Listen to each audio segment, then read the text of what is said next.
m'appelle Alexia, je suis nutritionniste, je suis spécialisée en santé de la femme et j'ai ouvert mon cabinet Bloom Therapy il y a 1 an et demi environ.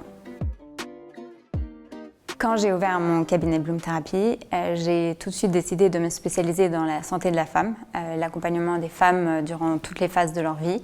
Pour moi, c'était important de tout de suite avoir une spécialisation et une ligne directrice sur laquelle avancer.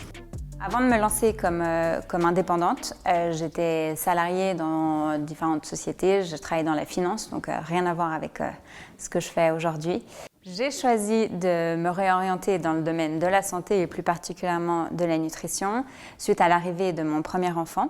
C'était important pour moi à ce moment-là de mieux comprendre ses besoins nutritionnels, les miens en postpartum, et je trouvais que je n'avais pas les informations à disposition. Du coup, j'ai vraiment repris des études à ce moment-là pour mieux comprendre comment faire au niveau de ma sphère familiale, et j'ai décidé dans un deuxième temps d'en faire mon métier pour pouvoir prodiguer ces conseils au plus grand nombre.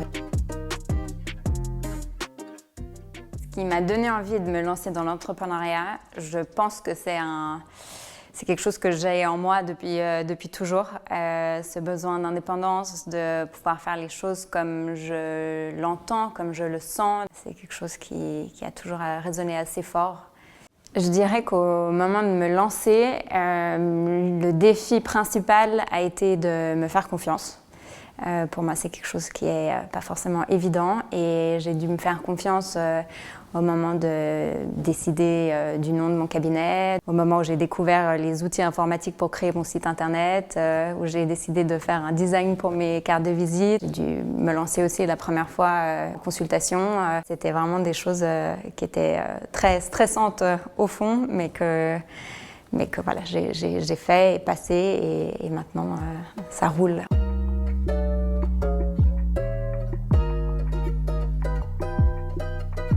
Le conseil que je peux donner aux femmes qui hésitent à entreprendre, c'est qu'il n'y a pas de bon ou de mauvais moment. Pour moi, l'entrepreneuriat a coïncidé avec la période la plus dramatique de ma vie. Et pour autant, j'ai trouvé quelque chose, j'ai trouvé un refuge, où j'ai trouvé une suite en fait, à donner, et ça m'a plutôt boostée que tirée vers le bas. Ce dont je suis le plus fière aujourd'hui, c'est d'avoir concrétisé mon projet.